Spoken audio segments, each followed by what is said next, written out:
Yes, that's quite well hooked.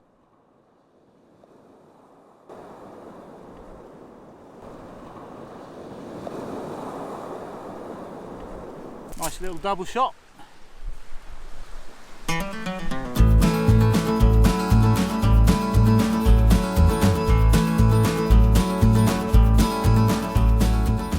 Pretty much opposite the leisure centre. We've had a thornback ray from here before. It's actually a little walkway through there as well, onto the beach. The main thing for me is it's free parking. Yes!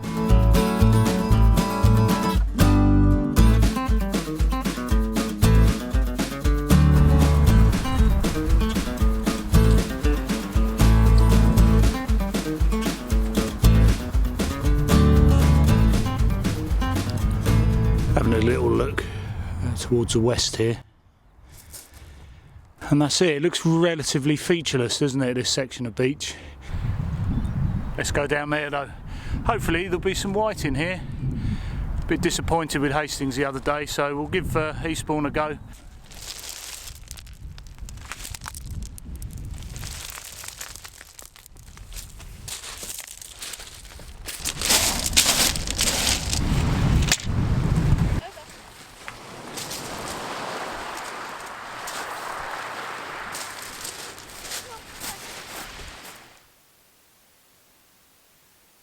Well, with the aim today of catching whiting, we're going to use this 3-hook clip rig. These are actually from Tony's Tackle. I'll show you how those work in a minute. Sprung as well, so it should help us with a little bit of extra distance. Just going to put a 4-ounce lead, maybe 3-ounce on that, and hopefully that will get us some whiting.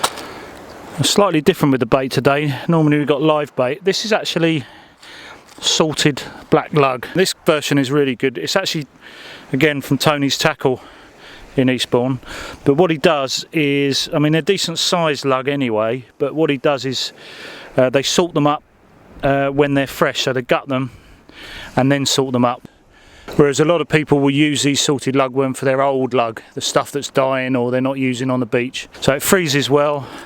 I mean, look at it, it comes in wraps, and when you've got short tide like this, it's really useful. The other thing, of course, it lasts for ages, and Tony always says a couple of weeks in your tackle box, you've still got a good bait. So maybe not the choice of the matchman, but for the sort of fishing we're doing today, that's just what we need. Basically, cascade swivels hold these size 2 hooks on. It comes down off the snood and clips on the cascade swivel, which then, or that cascade swivel, provides the snood for the next one, and then that in turn obviously holds it on all the way to the bottom, and then what you need at the bottom are these leads with the hook on as well, and that's it. Because of these springs, of course, it'll hold everything on nicely, and then that's obviously got the advantage of the bait landing a bit more intact, and you can get that little bit of extra distance. Might make all the difference. Size 2 Aberdeens, I think, actually. Right, let's get these worms on. Again, if you're match fishing, there'd be a lot more finesse putting the live worm on. So you can either run up the centre of the worm, don't worry about all the bits of sand. Sometimes I'll keep the tail on these actually, just to get the bait, or the scent of the bait in the water. But we're anticipating whiting bites coming, so it's literally just nicked off like that. That will come back a little bit sagging on the hook, but we'll see how it goes. Always best to get the hooks on the cascade swivel with the rod set in the rod rest and the weight taking up the weight of the rig. Now, unfortunately, I've broken my rod. The Vertix Azores, it was a great rod, just squished it in the car door, so we've gone out and bought this one, and I'm just going to take you back to the other Monday night. We were fishing at night. You can see there, that's a broken end. As you can see, it snapped the rod on the first cast. So I was in this ridiculous situation where I had to bring in whiting, or the first whiting, just using the tip of the rod. I had a bloody fox following me around as well, tangling up in the braid. But believe it or not, managed a little whiting on the end of it. But the bad news was, I needed a new rod. So I popped into a local tackle shop and pick one up for this video, but we'll have a little test of this today, and I'll let you know what you can expect for this £60 rod. Still matching it with the Penn Surf Blaster 2 8000. It's called a Yokozuna, and all they are an entry level continental style rod. It's not without fault, as you'll find out in this video, but we will get on with some fishing now for you at least.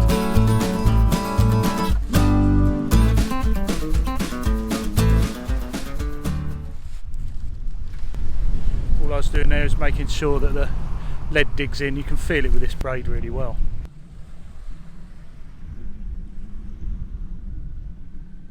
So I'm going to call it. I'm actually hoping for some whiting. I want to make the most of them. I'm always really negative about these whiting. They can be a pest obviously when you're after things like sole and plaice. Won't be many sole today, and we're a bit late in the year for the plaice, I think.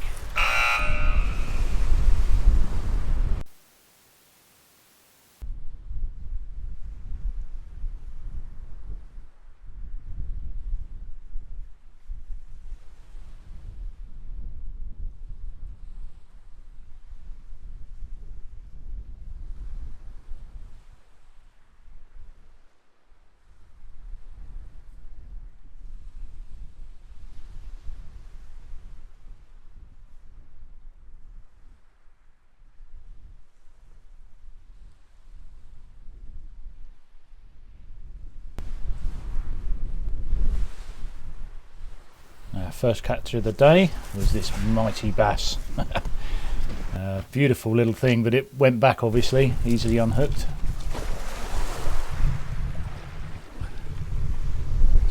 Not for everyone live baiting, but this is a really good method if you get it right. Bit of a waiting game though. So on that other hook was a little whiting. I'm just going to hook this on, lip hooked. I go into the mouth first, and those when it's this size with the bigger fish I might go hook to the outside of the top of the mouth. So what I've got here, I've just put that whiting on a treble hook on the really light lure rod and just plonked it in. I'm just letting that drift down with the tide. It's only in a few feet of water, but the bass and conger will come in for them. Should really be holding it nice and high as well, keep that braid off the beach. Because the tide and these waves are just bringing this fish in. Just plonked it in right here. It's swimming around a little bit wounded, and really should be holding this rod now, feeling for the bass. I cast it out a little bit further than it needed. I've got to deal with the other rod, so I've got to put this down for a minute, but ideally you want to be holding this.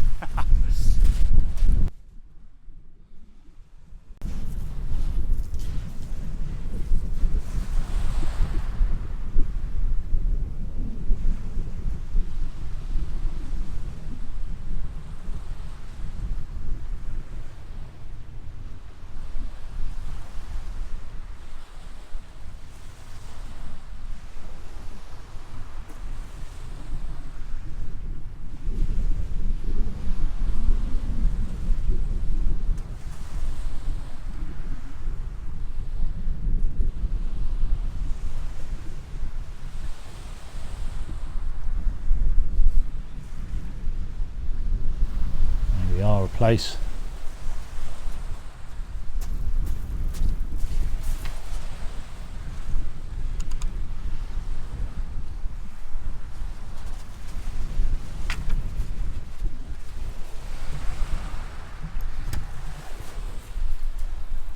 Well, Plaice, another little whiting.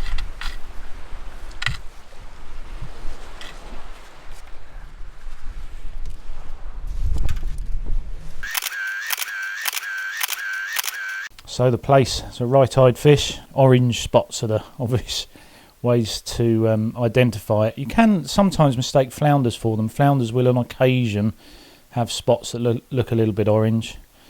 But these are definitely Plaice here. Getting bites. Look. Big rod at the back.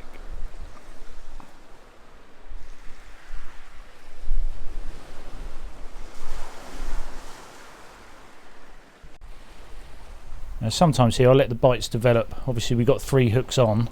There's always a chance that one place attracts another and you can have a string full.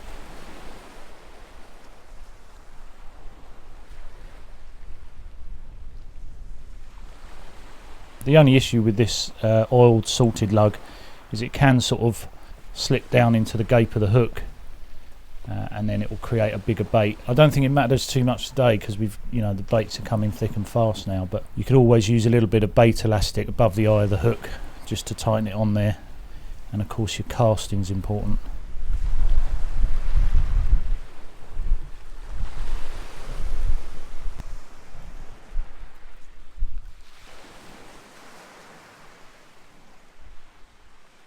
Nice little double shot.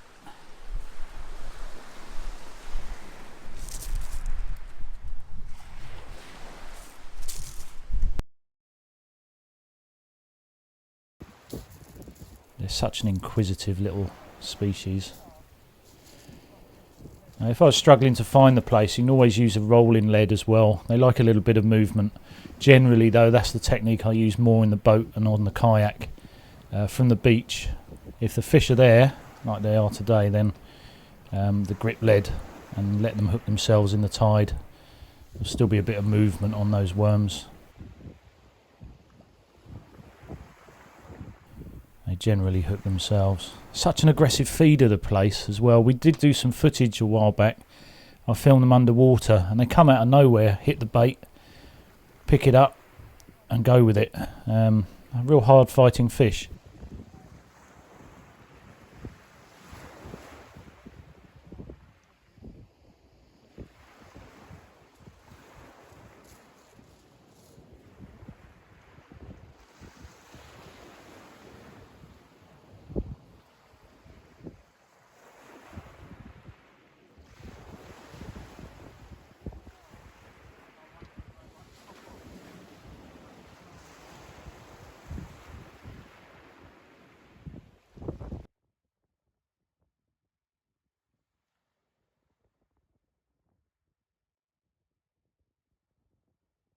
I see here one of that top clip's fallen off. Doesn't really matter. All I'm doing now is just casting short where these Plaice are. No need for absolute distance here, just into a little bit of clearer water.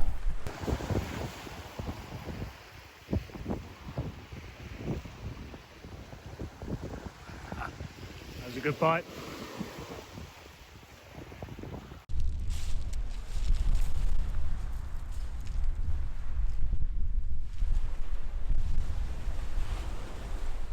Now a lot of the issues with this rod is just a little bit wallowy in the middle section. The tip, I'm feeling most of these fish underneath the tip section. Maybe not so good bite indication, but when you've got a fish on, you can feel the little thuds.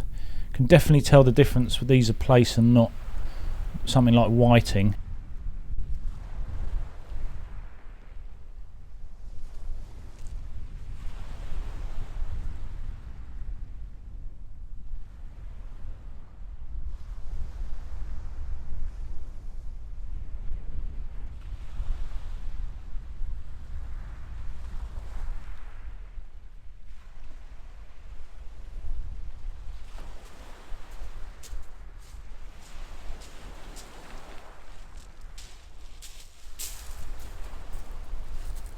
Well, they keep coming. They're only small, but nice.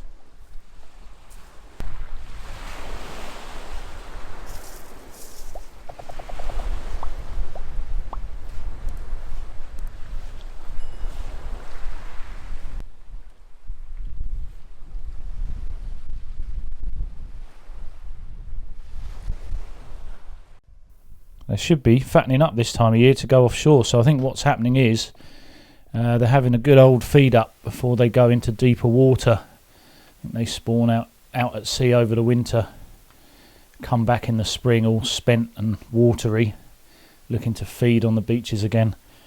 So it's a good time to catch them. They should be good for eating.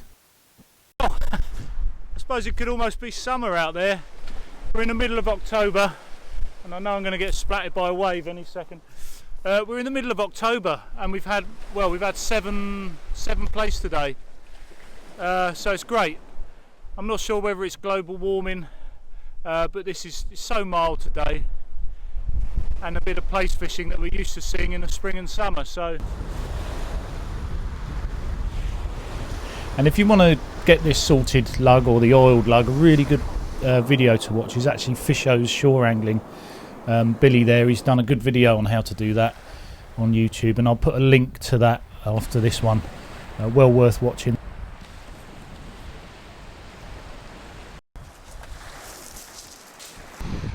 Well,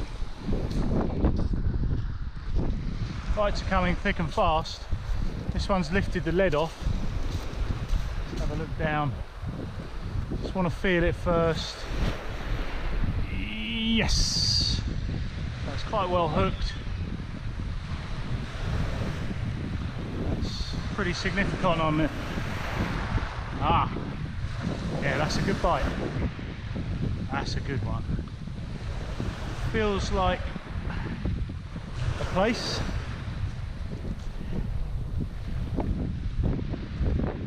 Could be two little ones on there again. This is great. The sun's come out. I was expecting whiting, which are a bit boring. But whatever this is, enough a good fight.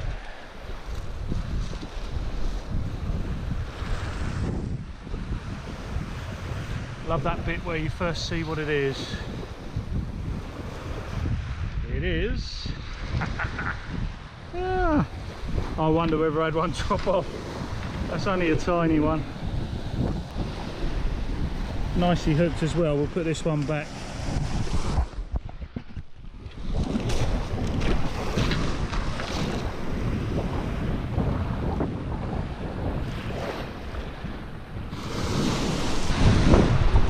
On the back of that, it looked like something had a bite of it, like a conger or something.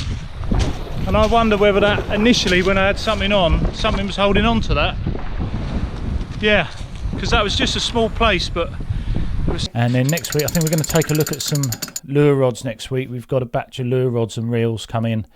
We're going to take a look at those. If you're into your lure fishing, check us out on that one.